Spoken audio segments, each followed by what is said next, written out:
pour commencer, en tout cas, je vais passer la parole à Mathieu Kahn, donc adjoint au maire à la ville de Strasbourg en charge notamment de la jeunesse et vice-président de l'Eurométropole en charge notamment de la politique de la ville et de la prévention spécialisée.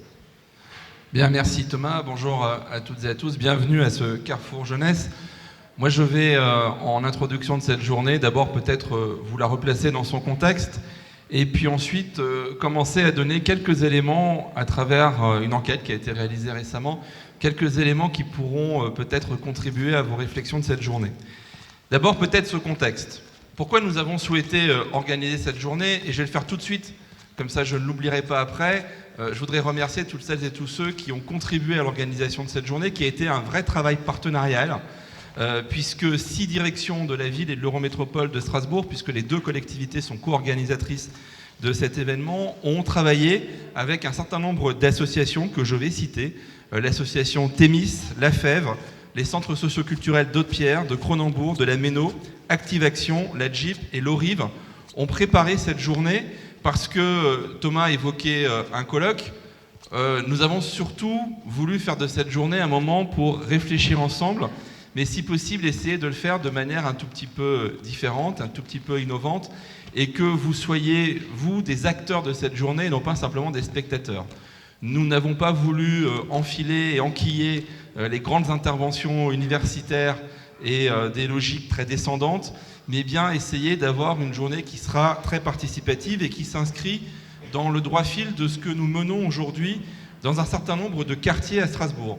C'est d'ailleurs de là qu'est née l'idée d'avoir cette journée à l'échelle de la ville, puisque face à tous les défis qui se posent aujourd'hui en matière de politique jeunesse, qui s'opposent aux professionnels que vous êtes pour un certain nombre d'entre vous, que ce soit au sein d'associations ou au sein de la ville ou de l'Eurométropole, eh bien, il y a dans plusieurs quartiers des regroupements qui se sont organisés d'acteurs à travers des formes variées, avec des sigles parfois barbares, je pense aux ateliers territoriaux de partenaires. La forme importe peu, ce qui importe, c'est ce qui en sort. Et ce qui en sort, ce sont souvent des initiatives qui sont conçues pour les jeunes, mais surtout avec eux. Et c'est d'ailleurs aussi l'un des enjeux de cette journée, c'est qu'on ne parle pas simplement des jeunes sans eux, c'est qu'ils soient aussi là. Il y en a déjà un certain nombre ce matin, qui sont pour beaucoup des jeunes engagés ou dans la vie associative ou dans les services civiques, et un certain nombre d'autres nous rejoindront cet après-midi, puisque cette journée a aussi été conçue comme ça.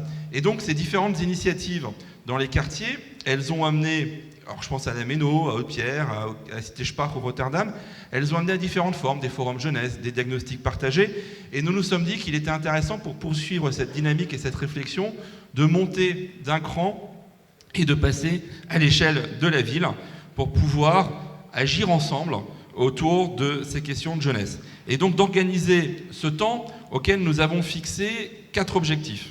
Le premier de ces objectifs, c'est de mettre en lumière un certain nombre d'initiatives et de partager ces initiatives et ces actions pour pouvoir déployer encore plus largement des actions innovantes en direction de la jeunesse.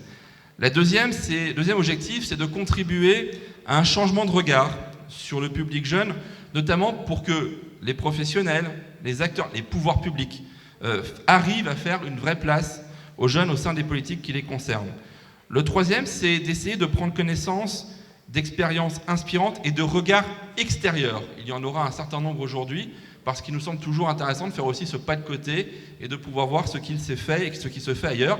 Et puis le troisième, et ne vous en privez pas, c'est aussi aujourd'hui un lieu d'interpellation.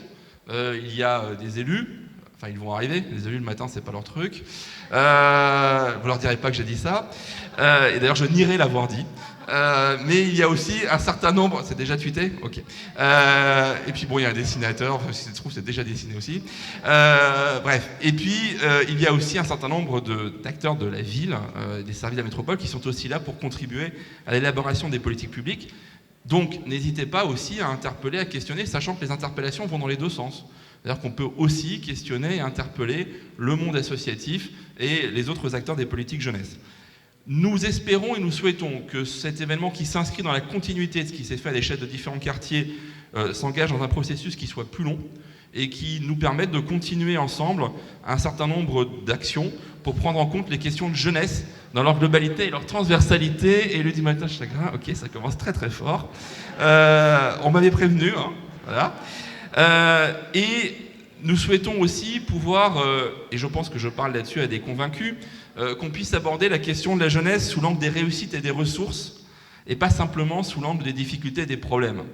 J'ai l'habitude de dire que trop souvent les politiques jeunesse se transforment en des politiques pathologiques, comme si la jeunesse était une succession de pathologies qu'il fallait traiter. Et je crois qu'à l'inverse, on a d'autres manières de pouvoir aborder ces questions de politique jeunesse. Donc voilà un petit peu le challenge et la mission que nous sommes fixés à cette journée. Pour démarrer, je vais peut-être vous présenter quelques résultats d'une enquête qui a été menée récemment par une association que j'ai la chance de présider, qui s'appelle l'Association nationale des conseils d'enfants et de jeunes, qui regroupe près de 500 collectivités en France, un certain nombre d'associations d'éducation populaire, une douzaine que je ne citerai pas, et des jeunes, et qui travaille sur les questions de participation des jeunes, et qui, depuis 2011, anime un observatoire du comportement électoral des jeunes. Cette année, nous avons fait une enquête en partenariat avec l'IFOP et les jeunes européens dans le cadre des élections européennes. Tout de suite vous dire que ce qui nous intéresse, et je vais vous en présenter quelques tests, c'est moins l'aspect vote, même si c'est en général ce qui intéresse les médias. Nous, ce qui nous intéresse surtout, c'est ce que cette enquête dit derrière du rapport des jeunes aux institutions, et notamment au vote, mais aussi aux partis, au pouvoir public, aux représentants élus, et finalement tout ce que cette enquête dit aussi aujourd'hui du rapport des jeunes aux différentes institutions. Donc je vais juste vraiment vous en présenter quelques résultats, tout ça est accessible en ligne, parce que ça nous a semblé aussi une manière intéressante d'ouvrir, pas forcément pour qu'on reste focalisé dessus, mais de donner quelques grilles de lecture. Il y a 4 enseignements à cette étude. La première, alors on va attendre Philippe parce que je vais dérouler ça après.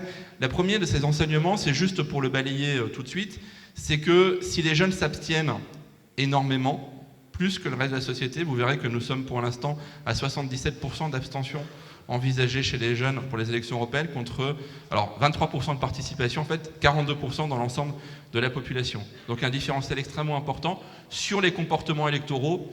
Vous verrez que, et c'est un phénomène constant depuis maintenant une vingtaine d'années, on a une homogénéisation du vote des jeunes avec celui de l'ensemble de la société. Les deux tendent à se rapprocher, même s'il y a quelques différences, j'y reviendrai.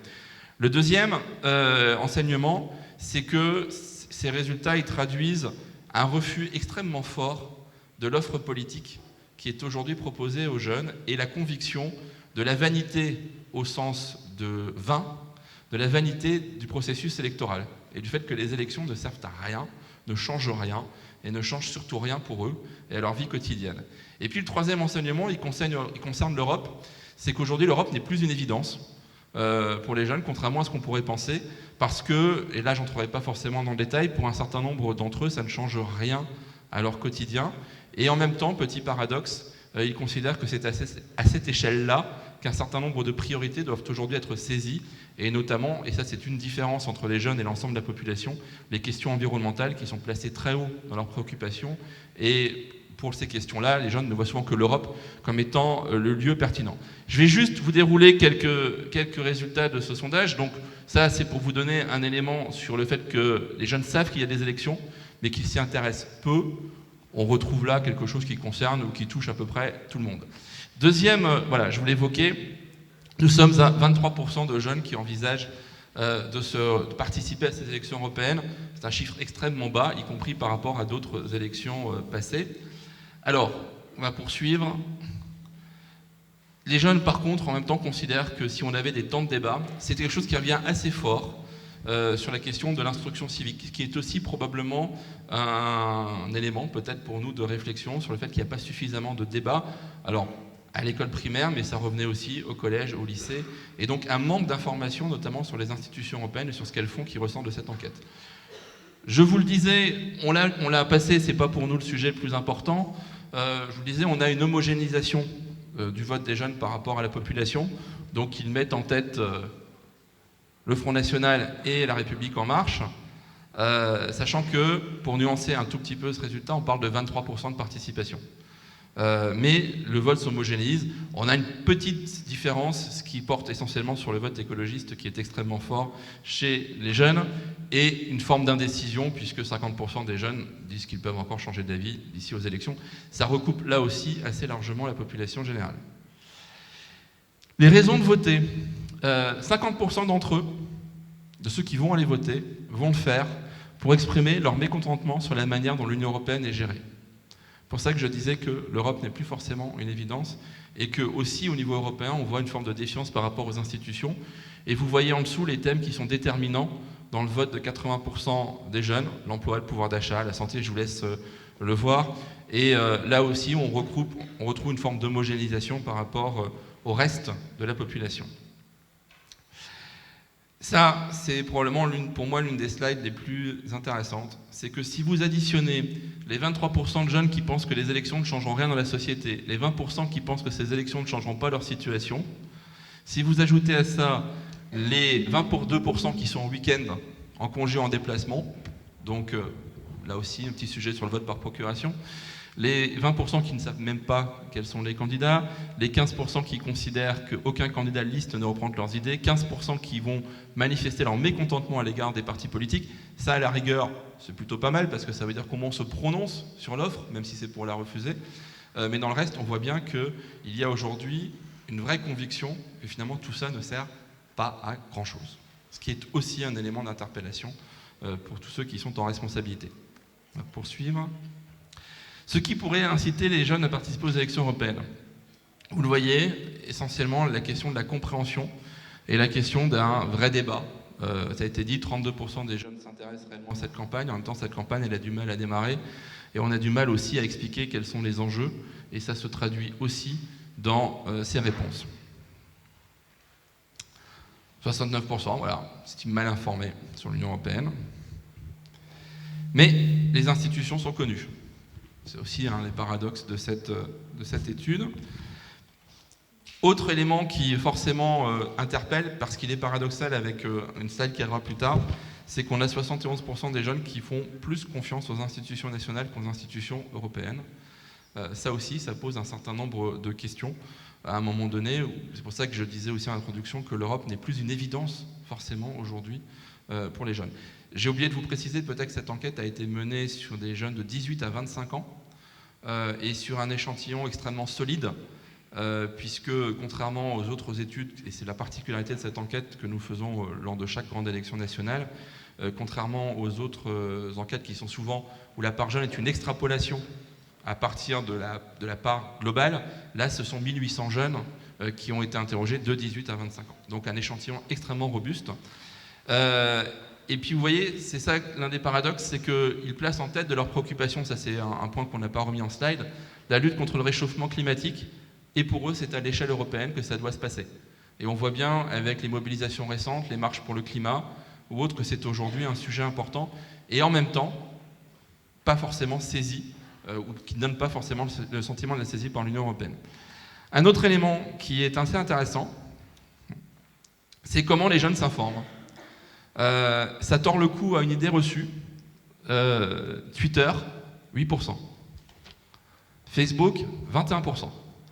Avec, dans les aspects plus qualitatifs du sondage, on ne les a pas mis là, c'est trop long, avec une perte d'influence par rapport aux dernières enquêtes que nous avons menées de Facebook, notamment liées à tout ce qui a pu se passer aux États-Unis, autour de Trump et autres, et donc le sentiment qu'aujourd'hui Facebook n'est plus forcément une source d'information fiable. Et vous voyez qu'on en revient quand même énormément à la télévision comme étant une source d'information et au site internet spécialisé, sans parler de discussions en famille.